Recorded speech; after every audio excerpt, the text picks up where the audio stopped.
पश्चिम बंगाल में अभी तक हिंसा सड़क पर हो रही थी, लोगों के घर जलाए जा रहे थे, लेकिन अब ये हिंसा पर उतारू टीएमसी के जो विधायक हैं वो विधानसभा के अंदर भी ये करने लगे हैं। इसको लेकर हम सब ने देखा, उसकी वीडियो एक विधायक ने बनाई और वो वीडियो जब देखी है तो उसमें दिखाई दे रहा है कि किस तरह से टीएमसी के विधायक बीजेपी के विधायकों के ऊपर हमला कर रहे हैं। मुद्दा था रामपुर हाट गांव को लेकर जो घटना हुई है जिसमें लोगों को जिंदा जला दिया गया था। आपको बताएं 9 लोगों को जिंदा जलाया गया था, जिसमें 7 महिलाएं और 2 बच्चे थे। इसको लेकर के बीजेपी के जो विधायक हैं वो मांग कर रहे थे कि इस पर बहस होनी चाहिए, डिबेट होनी चाहिए कि इस तरह की हिंसा पश्चिम बंगाल में आए दिन होती है और सरकार और उसकी पुलिस ऐसी घटनाओं को रोकने में नाकाम है। इसको लेकर जब डिबेट कराना चाहते थे बीजेपी के विधायक तो टीएमसी के लोगों ने इस पर डिबेट करने से मना कर दिया। विधानसभा अध्यक्ष इसकी परमिशन नहीं दे रहे थे। अब सब लोग मिलकर भारतीय जनता पार्टी के विधायकों पर टूट पड़े। इसको लेकर आपको बता दें, जो भारतीय जनता पार्टी के एक विधायक हैं बजगाई, उन्होंने ये मांग भी की है कि जिस तरह से आए दिन टीएमसी के जो विधायक हैं वो भारतीय जनता पार्टी के विधायकों को सदन के अंदर बोलने नहीं देते, उनके ऊपर हमला कर देते हैं या उन्हें डराते धमकाते हैं, इसको लेकर के लाइव प्रसारण होना चाहिए। और उन्होंने यह भी मांग की कि पत्रकारों को उनके कैमरे के साथ विधानसभा की कवरेज की अनुमति होनी चाहिए। अभी तक आपको बता दें, जो पश्चिम बंगाल की विधानसभा है उसकी लाइव कवरेज या कवरेज करना या उसकी वीडियो बनाना, फोटोग्राफी करना, ये पत्रकारों को परमिशन इसकी नहीं है। पत्रकार वहां जाते जरूर हैं लेकिन उनके कैमरे विधानसभा के बाहर रखवा दिए जाते हैं सिक्योरिटी पर्पज के आधार पर, या कवरेज नहीं करवानी है। इसको लेकर यह मांग की गई है भारतीय जनता पार्टी के विधायकों के द्वारा कि वहां पत्रकारों को कैमरे के साथ अलाउ किया जाए ताकि दुनिया को पता लगे कि टीएमसी के जो विधायक हैं किस तरह की गुंडई वो सदन के अंदर करते हैं। इसको लेकर यहां तक आरोप लगे कि ये जो हिंसा हुई है, जो विधानसभा के अंदर जो बीजेपी के एमएलए पर हमले हुए हैं, ये सुनियोजित है, क्योंकि ममता बनर्जी जिस दिन ये सत्र होना था तय हुआ कि बहस कराई जाएगी रामपुर हाट को लेकर के, और इसी दिन ममता बनर्जी दार्जिलिंग चली गई। क्यों गई? क्योंकि उनके पीछे अगर कोई घटना होगी तो ममता बनर्जी ताकि ये कह सके मैं तो थी ही नहीं, मुझे तो पता ही नहीं, मैं इसके लिए जिम्मेदार नहीं हूं। ये पूरी सोची समझी रणनीति थी। इसके तहत ये आरोप लगाया है बीजेपी के विधायकों ने। इसको लेकर जो जगदीप धनखड़ हैं वहां के राज्यपाल, उन्होंने तो पहले भी इस हिंसा को लेकर रामपुर हाट की कहा था, उसके पहले चुनाव की बाद जो हिंसा हुई थी उसको लेकर भी उन्होंने कई बार केंद्र को चिट्ठी लिखी थी कि राज्य में लॉ एंड ऑर्डर की स्थिति बहुत खराब है और जो राज्य की पुलिस है वो टीएमसी के कार्यकर्ताओं की तरह काम कर रही है, वहां जो अपराध हो रहे हैं अपराधियों के साथ पुलिस मिली हुई है। इसी तरह की कुछ टिप्पणी रामपुर हाट को लेकर के अब सीबीआई ने की। सीबीआई ने जो एफआईआर दर्ज की उसमें लगभग 20 से 21 लोगों को गिरफ्तार किया गया। उस एफआईआर में भी यह जिक्र है कि जो वहां की पुलिस है वो अपराधियों को बचाने में लगी हुई है। उनके यहां तक भी सीबीआई ने अपना टिप्पणी की है कि फायर ब्रिगेड वाले कई घरों में जहां आग लगाई गई थी सबूत मिटाने के लिए लगातार पानी डालते जा रहे थे। आग बुझ गई, अब आग बुझ गई तो आप पानी क्यों डाल रहे हो भाई? ताकि वहां सब सबूत मिट जाए।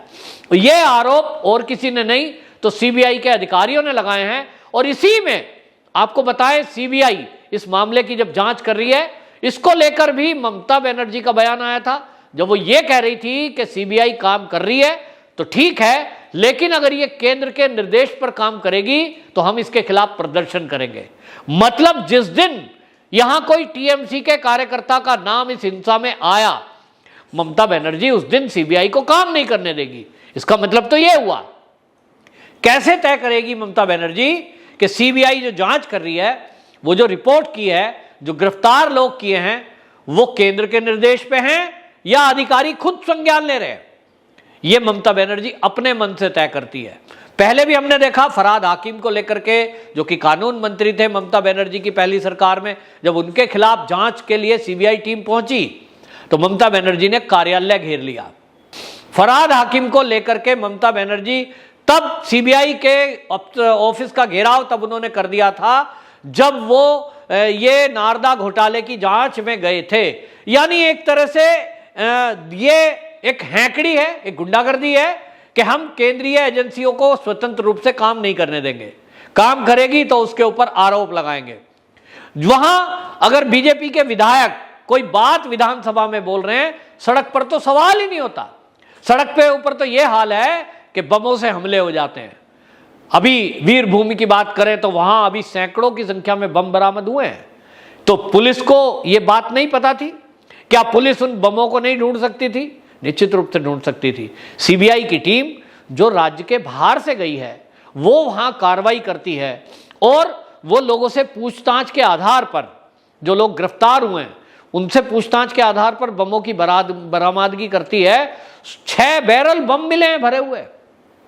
क्या राज्य की पुलिस की इंटेलिजेंस बिल्कुल फेल है? उनको नहीं पता कौन बम बना रहा है, कौन रख रहा है, किसने उपयोग किया, सब पता हो सकता है। लेकिन पुलिस पंगु बनी हुई है क्योंकि वहां ज्यादातर जो हिंसा होती है उसके पीछे टीएमसी के लोगों का हाथ होता है और टीएमसी माने सरकार, उनके खिलाफ पुलिस कुछ कर ही नहीं सकती। जितनी हिंसा चुनाव के बाद हुई है उसमें यदि कहीं टीएमसी के लोग हैं उनके खिलाफ तो कोई कार्रवाई होती ही नहीं।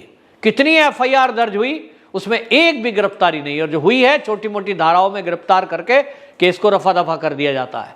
कई बार गवाहों को डराया जाता है, धमकाया जाता है, यहां तक कि जो ये रामपुर हाट की घटना है इसमें तो जो गवाह था उसको मार दिया गया। तो कौन गवाही देगा? ये इसीलिए जो जगदीप धनखड़ जी हैं राज्यपाल वेस्ट बंगाल के, उनका कहना है कि यहां केंद्र सरकार के पास एक ही विकल्प बचा है कि वो पश्चिम बंगाल में राष्ट्रपति शासन लगाए। ये हर बार मांग उठती है, लेकिन देश की जनता ये सवाल कर रही है कि आखिरकार राष्ट्रपति शासन वेस्ट बंगाल में कब लगेगा, कितनी हिंसा और केंद्र सरकार देखेगा। लेकिन केंद्र सरकार के सूत्र हैं, उनका अपना एक कहना है। वो कहते हैं कि इस मामले में सुप्रीम कोर्ट में ये याचिका दायर है, मानव अधिकार आयोग, महिला आयोग, एससी एसटी आयोग की रिपोर्ट सुप्रीम कोर्ट के पटल पर रखी गई है। फैसला उनको करना है, फैसला कोर्ट को करना है। कोर्ट फैसला करे कि स्थिति क्या करनी है, पुलिस की क्या भूमिका है, राजनीतिक दलों की क्या भूमिका है, ये तय करे, हमें निर्देशित करे, उस पर हम काम करेंगे।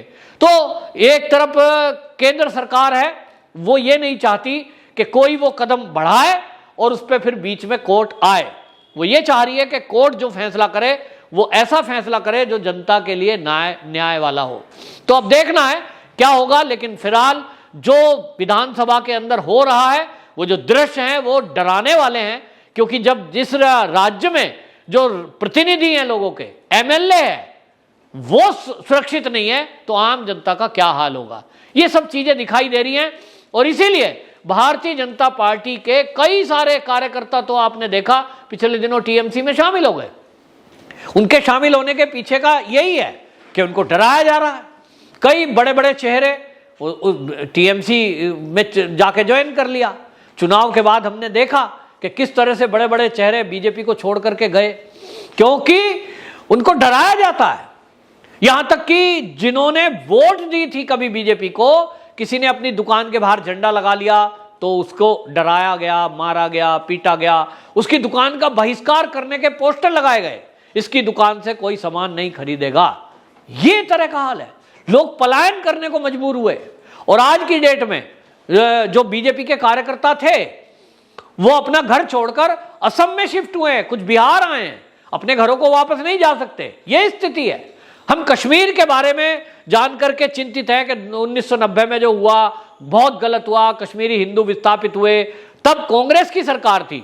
लेकिन लोग कह रहे हैं कि अब केंद्र में बीजेपी की सरकार है, मोदी जी हैं, ये क्यों नहीं एक्शन लेते? क्योंकि अब जो जब वेस्ट बंगाल में हो रहा है वो वही हो रहा है जो कभी कश्मीर में हुआ था। हिंदुओं को विस्थापित होना पड़ रहा है, हिंदू मारे जा रहे हैं। तो इसको लेकर के आप हिंदू या धर्मों के आधार पर ना देखें, लेकिन मानवता के आधार पर केंद्र सरकार और सुप्रीम कोर्ट इस मामले में संज्ञान ले। ये जनता का कहना है। वेस्ट बंगाल की जनता जिन्होंने ममता बनर्जी को वोट दी, वो भी अब ये कहने लगे हैं कि हमने वोट दी, गलती कर दी, हमें नहीं पता था कि इस तरह का अत्याचार बाद में होगा। हम सोच रहे थे ममता बनर्जी की सरकार अगर बन गई तो कम से कम ये अब हिंसा को रोकेगी, जो कि फेल हुआ, नहीं हो रहा है। तो नहीं होना चाहिए, इस पर लेकर के अब सीबीआई जब जांच कर रही है, केंद्रीय एजेंसी इसमें एक्टिव है, अब कोर्ट को फैसला करना है कि दोषी जेल की सलाखों के पीछे कब और कैसे जाए। वंदे मातरम।